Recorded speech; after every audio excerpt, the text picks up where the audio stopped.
दोस्तों, all India बार exam 19 की final answer की ऑफिशियल वेबसाइट पर अपलोड कर दी गई है। यदि कोई कैंडिडेट जनरल और ओबीसी कैटेगरी से बिलोंग करता है तो उसके लिए पासिंग मार्क्स दोस्तों 42 हैं। वहीं पर यदि कोई कैंडिडेट ऐसा है जो एससी, एसटी और डिसेबल्ड कैटेगरी से बिलोंग करता है तो उसके लिए पासिंग मार्क्स 37 चाहिए। अब काफी सारे स्टूडेंट के मन में ये डाउट है कि इस कट ऑफ का निर्धारण किस तरीके से होता है। तो दोस्तों देखो, ऑल इंडिया बार एग्जाम एक पासिंग परसेंटेज एग्जाम होता है। इसमें आपके नंबर को काउंट नहीं किया जाता। आपके चाहे कितने भी मार्क्स आ जाएं, इसमें उसको काउंट नहीं किया जाएगा।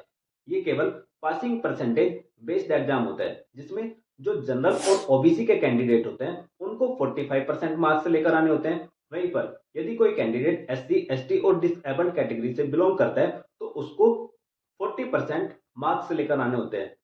अब सीधी सी बात थी कि यदि ये रिजल्ट 100 क्वेश्चन में से आता, जनरल और ओबीसी का 45% कितना बैठता, 45 नंबर, और वहीं पर एससी, एसटी और डिसेबल्ड कैटेगरी का 40% कितना बैठता, 40 नंबर। कब? जब ये रिजल्ट 100 में से आता। लेकिन दोस्तों इस बार 7 क्वेश्चन को विड्रॉ किया गया है। 7 क्वेश्चन विड्रॉ करने का मतलब है कि इन 7 क्वेश्चन को डिलीट कर दिया गया है, अर्थात इसको एग्जाम के पैटर्न से ही बाहर निकाल दिया।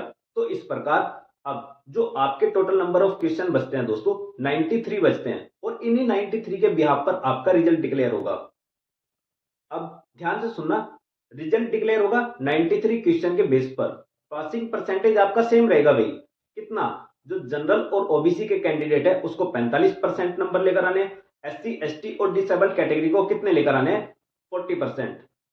तो इस प्रकार आप देखोगे 93 का 45% कितना बैठता है, 42 मार्क्स। तो इसीलिए इस बार जो एआईबी 19 का एग्जाम है उसमें जनरल और ओबीसी की कट ऑफ कितनी गई है, 42 मार्क्स। वहीं पर 93 का 40% कितना बैठता है, 37 मार्क्स। तो इस प्रकार आप देखोगे एससी, एसटी और डिसेबल्ड कैटेगरी के जो कैंडिडेट्स हैं उनका पासिंग मार्क्स कितना है दोस्तों, 37 है। मुझे लगता है कि अब आपकी समझ में बहुत अच्छे से आ गया होगा कि किस कैटेगरी के स्टूडेंट को कितने नंबर लेकर आने हैं। अब फाइनल आंसर की में जो 7 क्वेश्चन को विड्रॉ किया गया है, इससे उन कैंडिडेट को नुकसान हो सकता है जिनका जो आंसर पहले वाली आंसर की आई थी ऑल इंडिया बार एग्जाम की, उसमें उनका आंसर करेक्ट था। तो अगर किसी कैंडिडेट ने कोई भी आंसर लगाया था और उसके मार्क्स काउंट कर लिए थे तो दोस्तों उसको हटा देना। अब आपको वो वाले मार्क्स नहीं जोड़ने हैं क्योंकि इनको विड्रॉ कर दिया गया है, ये क्वेश्चन डिलीट हो चुके हैं। आपको भी अपने मार्क्स में से इन क्वेश्चन को डिलीट करना पड़ेगा अगर आपने पहले वाली कट ऑफ के हिसाब से अपना मार्क्स ऐड कर रखा है, क्योंकि फाइनल आंसर की यही है जो आप स्क्रीन पर देख रहे हो। इसी के बिहाफ पर आपका रिजल्ट डिक्लेयर होगा।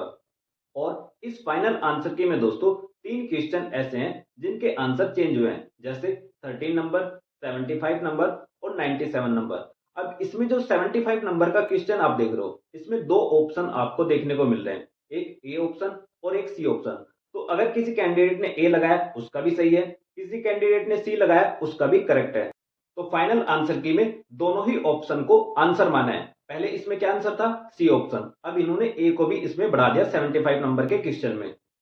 तो अब आपके बहुत अच्छे से समझ में आ गया होगा कि इस फाइनल आंसर के हिसाब से आपको अपनी कार्बन कॉपी को किस तरीके से मिलान करना है। कार्बन कॉपी का मिलान करो या फिर पेपर में अगर आप वहीं पर ऑप्शन लगा दे तो उसका किस तरीके से मिलान करना है।